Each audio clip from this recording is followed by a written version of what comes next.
since we were young. Dogma, you know? So, yeah, that was amazing. And she's always bringing fresh revelation. She's always bringing fresh revelation. So, thank you so much, Sister Long in the building. That was good. Okay, I have to bring up this next guest. I have to, right after that poem about being silenced, about the domestic abuse that happens right in the home a lot of the times. We're dropped into battles we didn't ask for, you know, and God gives his toughest battles to his strongest soldiers. I know half of us in here hate to hear that because we done been through it. We know firsthand what that's like. And there's something in it. There's a collateral beauty that we're grasping from it and what we're revealing to others as we go through it. There's something in it. And this woman here is living proof of that. I say, you know, whenever God's putting you through fires in life, he is really getting ready to create something precious, priceless, and timeless. And it's the testimony that comes out of your mouth whenever you talk. It's your voice. It's your voice that changes. It's that authority in you that changes because you've just been refined. You've been in that fire. And this woman's been in that fire. And she has a book out right now. You guys might want to get your pre-sale right now. Faith, Family, Freedom. And it's coming out soon. But I can't wait to hear what this young lady has for us today. Rosemary, will you come up and bless this mic? Give her a hand. I just wanted to say that last poem was very powerful. Thank you for that. So my first poem that I'm going to do is called I Cannot Be, and it's literally like what I would say if my abuser was in the room. It's been 3 years since I left town with my children, and I have not saw him since. So if he was in the room, this is what I would say. Can this go up a little bit? This way? Like this? I don't understand. Okay.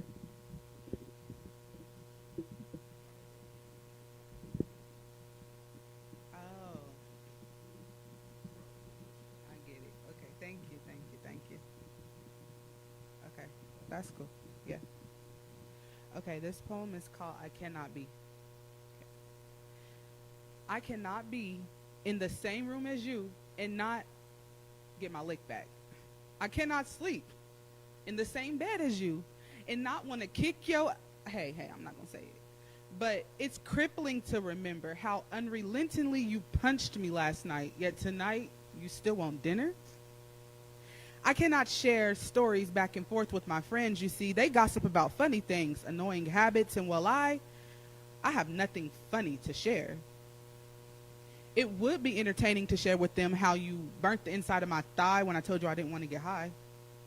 It would be hilarious if I told them that you threw me on the ground and kicked me when you found out I went to my sister's house. It would be gossip to let them know that you threw plates of food at my face every time your plate was too cold. It would be even funnier to tell them that most nights you stayed out until after 3 a.m.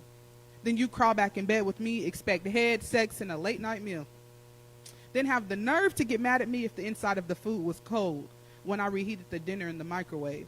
As though it was my fault you let another woman keep you out past dinner.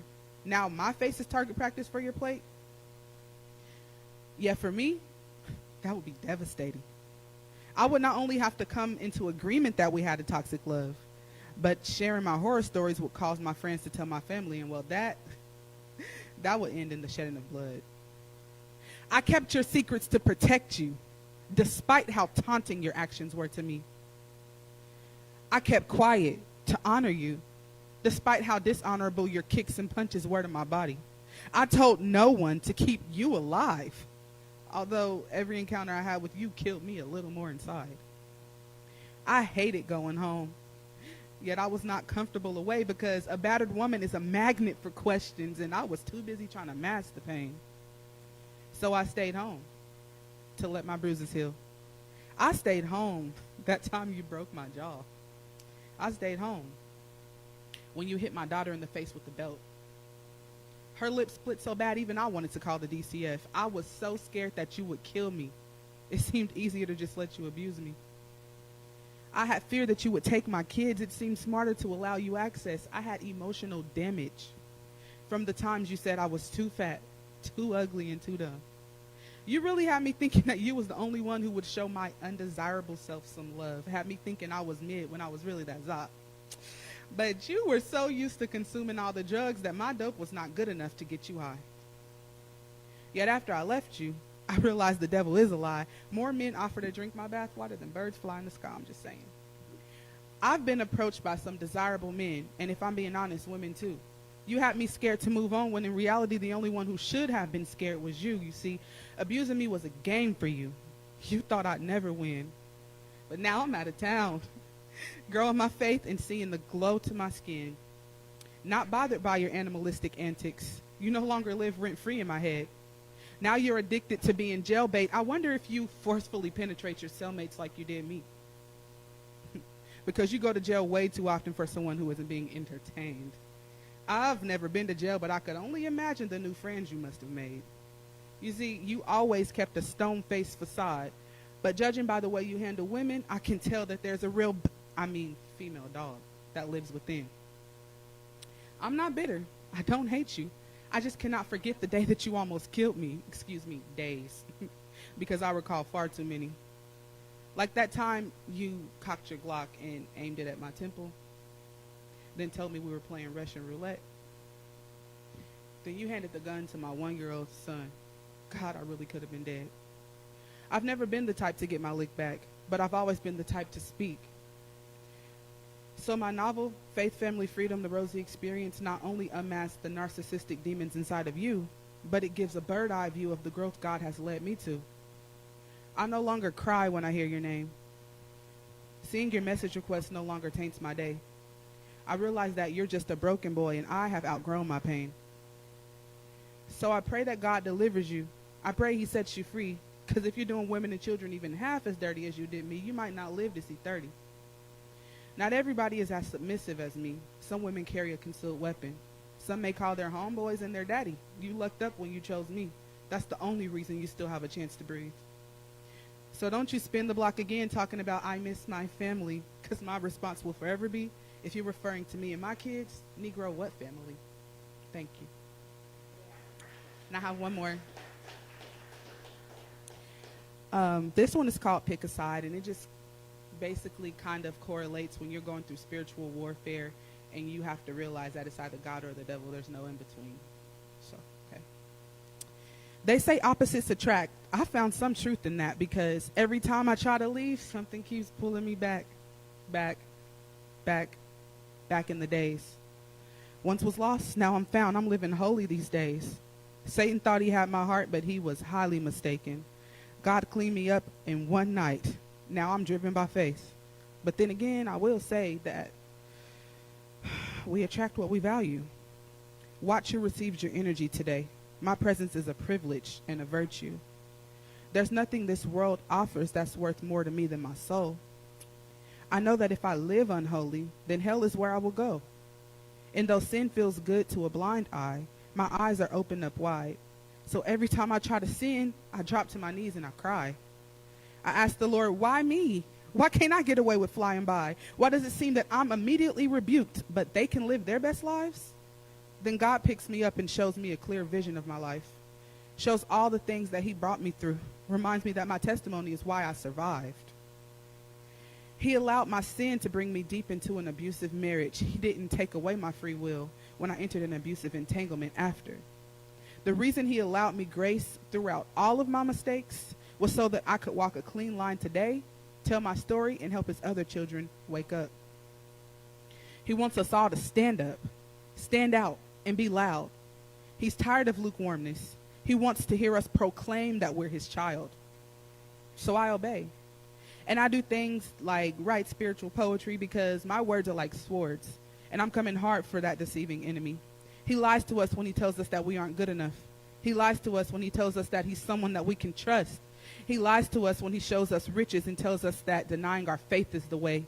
He lies to us when he tells us that it's okay to continually make a conscious decision to sin. He lies to us when he tells us that without a crowd we are alone. My God is always with me. He's that number one friend I can always count on. So no matter how many lies the devil tries to feed me at night, I know that God will provide. So I'm no longer chasing worldly love. That's something I've consciously set aside. The aftermath of sin is eternal damnation. And I don't know about you, but if I can avoid my spirit being tortured for eternity, then the narrow path is what I'm taking. God is using me today to look you right in your eyes and let you know that he loves you. And to feed you these lines, the Lord is blatantly proclaiming that he needs his children to pick a side. Once you choose your fate, stand strong in it. Wear your choice loud and proud. If the world is who you serve, then you're proudly Satan's child. If the fame is what you're after, then you're proudly the devil's child. If sex, money, and drugs are your calling, then Satan calls you daddy's little girl. If you're avoiding your calling, then you cannot serve God. If you're okay with senseless partying, don't even act like you care about your soul. But if you're tired of the fast life, you're done with feeling drained, you're tired of unhappiness, you're done with all the pain, you're overfeeling rejection, you're seeking strength when you're weak, you're seeking eternal protection, you're done serving the beast, you're ready to cancel depression, you're tired of living angry, you're done with sexual immorality, you just need a savior to pull you out of it, then you're honestly God's child. He's been waiting for you all along. He said, turn off the devil's music. Don't you know Satan inspired those songs? God's not the author of confusion. He'll never tell you to sleep with anyone you're not married to. God wants you to have a happy life. His commands were designed to protect you. God said it's okay to cry. With growth, crying is essential. Holiness requires your vulnerability. God already knows what you're going through. He's waiting on you to take a stance. He wants you to be so tired of your own way that you willingly die to yourself. He likes nothing about the way you've been treating your body. He hates everything you've done for the sake of surviving. He understands how easily accessible Satan's deception is, which is why he's always fighting in the spirit and the natural for his kids. God will never leave you nor forsake you, yet you do have free will. So if you choose to live a life without him, your fate is in your own will, not his. God's grace doesn't send anyone to hell. He just honors our decisions. So now that you know how deep his love goes, are you ready to make that commitment? If you knew that you had to let go of your music habits, sexually immoral advances, vulgarity in your speech, the hate in your heart, your attachment to grief, let go of the people who mean you no good, say goodbye to everything about the old you, die, and come back a new creature, would you sign up today? Knowing all that you know, living through all that you've lived through, do you want to continue walking blindly, or are you ready to let Jesus carry that cross for you? He's only one call away. Thank you.